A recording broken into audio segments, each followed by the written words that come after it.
Good morning all. Welcome to today's video lecture. Today's topic is IR spectroscopy. IR spectroscopy is an analytical technique for the identification of functional group present in a compound. IR spectroscopy is the interaction of IR radiation with matter. When IR radiation hits a compound or a molecule, there are vibrational changes within the compound, and these vibrations are recorded, and we obtain the IR spectra from which we can identify or analyze the functional group present in a compound. Just like UV spectroscopy, IR spectra also appears broad. The reason is each vibration is associated with a large number of rotational changes, and so the IR spectra appears broad. Then what is the principle of IR spectroscopy? Let's see. IR spectroscopy, IR radiation causes vibrational changes, and IR spectroscopy is otherwise called as vibrational spectroscopy. So for example, consider the water molecule OH2 bend shape. So it's having two bonds, two OH bonds, and these bonds vibrate when this water molecule absorb IR radiation, and these vibrations are recorded in the spectra where transmittance is plotted against wave number. Okay, in the case of UV, absorbance is plotted against wave number. Since in IR we plot transmittance along y-axis, therefore the shape of IR spectra is, we get inverted peak corresponding to the number of functional group present in the compound. Okay, so just like UV, IR spectra also appear broad. What is the reason? Each vibrational change is associated with large number of rotational changes. That is why the IR spectra appears broad. Now, what is the essential condition for a compound to be IR active? The condition is the presence of permanent change in dipole moment. That is the most essential condition for a compound to be IR active. That is permanent change in dipole moment. If there is change in dipole moment, then only the compound is IR active. Okay, for example, compound HCl. You know what is a dipole moment? HCl, chlorine is more electronegative than hydrogen. Therefore, chlorine possesses a slight negative charge, and hydrogen possesses a slight positive charge, and this, because of this charge separation, there is a dipole moment. So this compound is IR active. And what about homodiatomic molecules like O2 or H2? All these are compounds having zero dipole moment. Therefore these are IR inactive. And what about CCl4, carbon tetrachloride? The CCl bond is polar, having dipole moment, but dipole moment due to this particular bond, CCl bond, is cancelled by an equal and opposite dipole moment of this bond. Similarly, the dipole moment due to the CCl bond is cancelled by an equal and opposite dipole moment of this CCl bond. Therefore, the net dipole moment is 0. Therefore, IR inactive. Okay, so the most essential condition for a compound to be IR active is the presence of permanent change in dipole moment. Then, how many bands are obtained in the IR spectra of a compound? That depends upon the degrees of freedom. If a compound contains n atoms, then the total degrees of freedom is 3n, corresponding to the Cartesian coordinates of each atoms. Okay, so total degrees of freedom is 3n. That is a sum of translational plus rotational plus vibrational changes. Okay, 3n corresponding to the total number of translational plus rotational plus vibrational change. So what are the number of translational changes? An atom can move either through the x-axis or through the y-axis or through the z-axis. Therefore the translational degrees of freedom is 3. And what about rotation? A compound, for example HCl, can rotate either through the x-axis or through the y-axis or through the z-axis. Therefore rotational degrees of freedom is also 3 plus vibration. So total number of vibrational degrees of freedom is equal to 3n minus 3 plus 3, 6. Okay, so number of vibrations in a molecule is equal to 3n minus 6 for a non-linear molecule. But for a linear molecule it is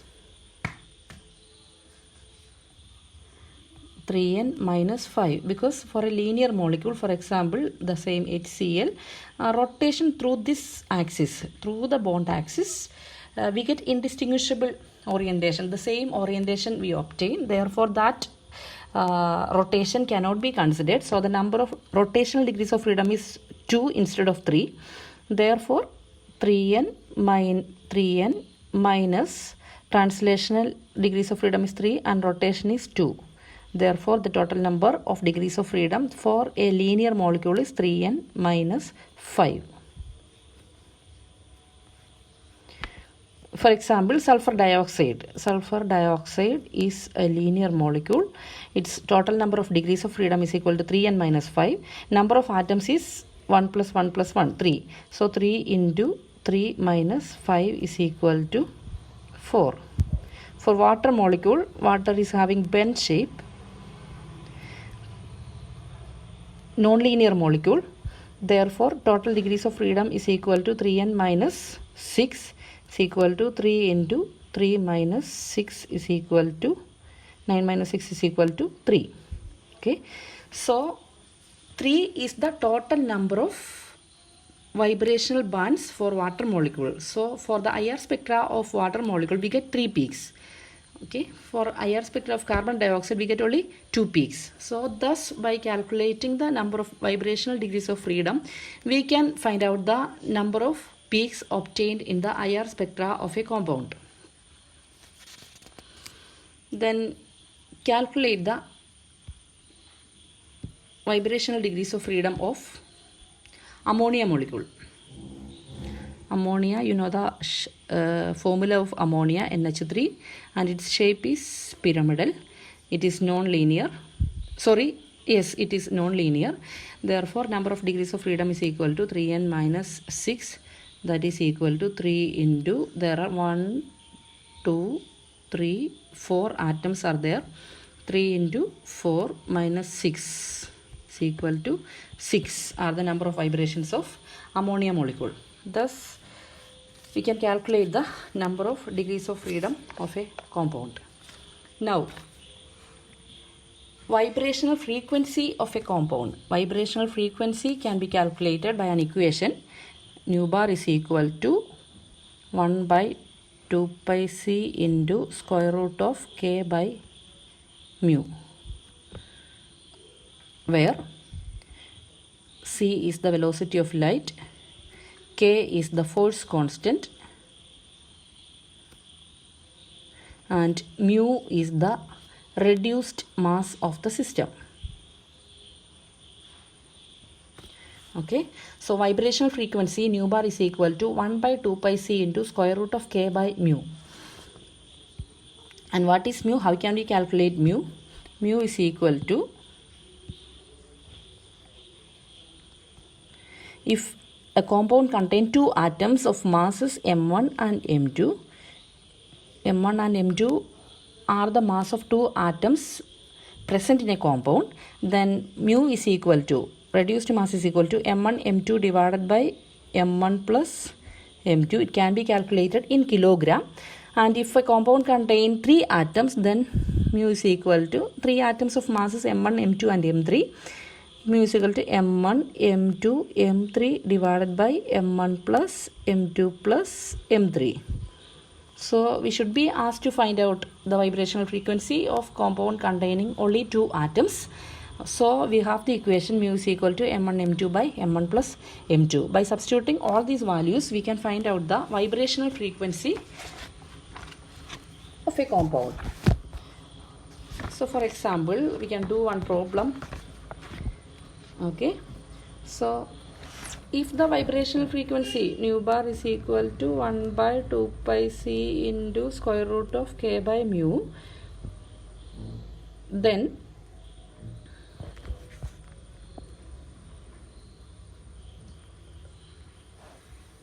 k by mu, then from which we can calculate the force constant. K is equal to 4 pi square c square nu bar square mu. Force constant K is equal to 4 pi square c square nu bar square mu. Okay, by substituting all these values, we can find out the force constant of a compound. So for example,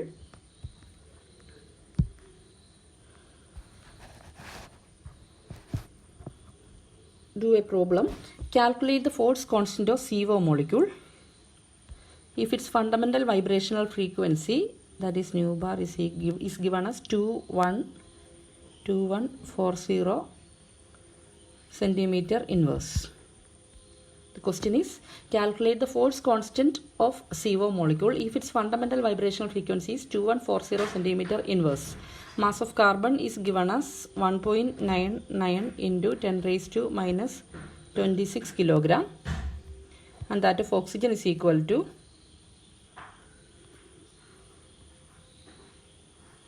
2.66 into 10 raised to minus 26.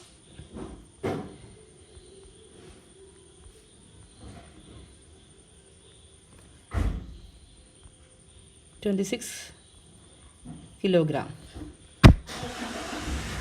Okay.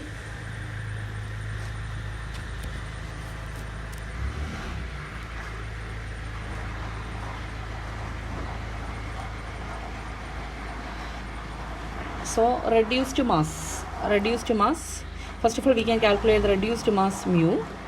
Equation is m1 m2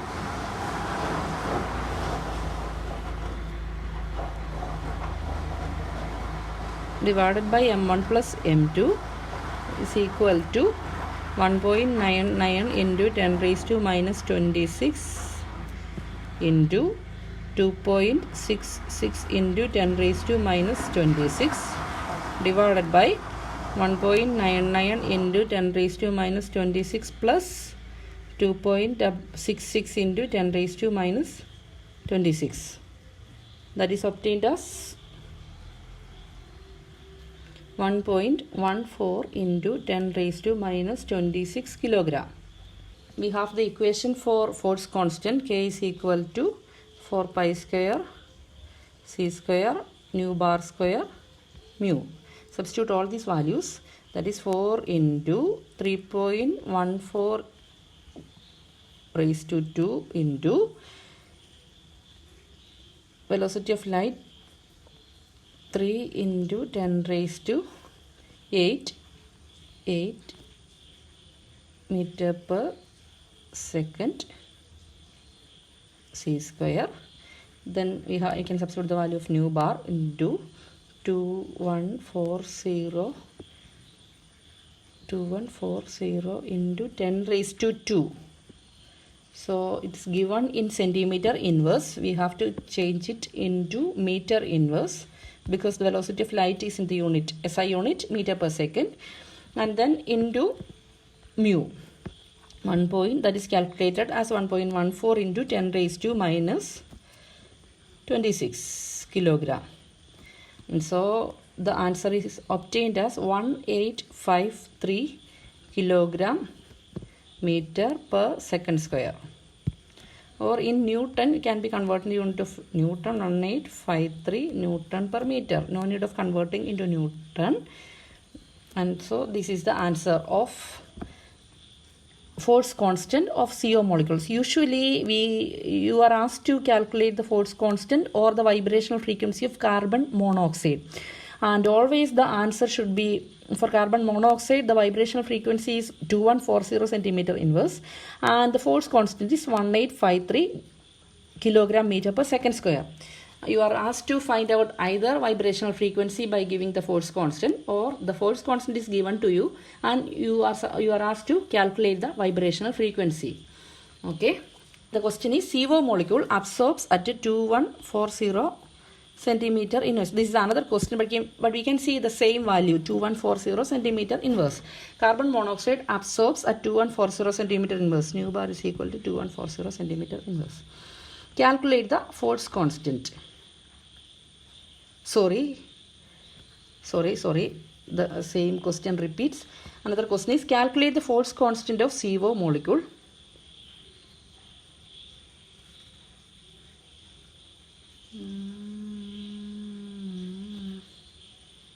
Yes, sorry.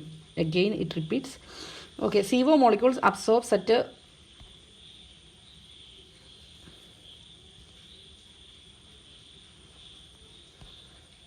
Second question is CO molecule absorbs at 2140 centimeter inverse. That is, nu bar is given as 2140 centimeter inverse. Calculate the force constant of the molecule given the atomic masses of carbon and oxygen are, carbon is 12U and oxygen is 16U respectively. And 1 U is given as 1.67 into 10 raised to minus 27 kilogram. Okay. So the mass is given in atomic mass unit. First of all, we have to convert it into kilogram. So what we can do is, carbon, its mass is given as 12U. So in kilogram, carbon, the mass can be calculated as 12 into 1 U is equal to 1.67. So we multiply 12 by 1.67 into 10 raised to minus 27 kilogram, so that the mass will be obtained in kilogram. Similarly, mass of oxygen is also multiplied and we calculate mu and finally substitute all the values, and finally we get the same answer, force constant K, as K is equal to 1853. The same answer as in the previous question, kilogram meter per second square. So the same question is frequently asked for the examination. You are asked to calculate the force constant or vibrational frequency of CO molecule, carbon monoxide. Okay. So thus we can very easily calculate the vibrational frequency of a molecule. Okay, so these are the fundamental things of IR spectroscopy. IR spectroscopy is a very essential tool to find out the functional group, to identify the functional group present in a compound. So if we can find out, if we simply take the IR spectra of a compound, by analyzing the spectra, we can identify the functional group present. For example, if a compound contain the functional group aldehyde, CHO, it gives peak IR value, IR peak at a particular frequency. CO group give IR value at another frequency. CO group of carboxylic acid, COOH, this CO group give IR peak at another vibrational frequency. And the same CO group is present in ester, COOR. That's esteric CO group give vibrational frequency at another value. So by simply taking the IR spectra, we can very easily identify the functional group present in a compound. So thus we can say that the IR spectra is very powerful tool or technique to identify the functional group present in a compound, and so it helps the structure elucidation of organic compounds. Okay, thank you.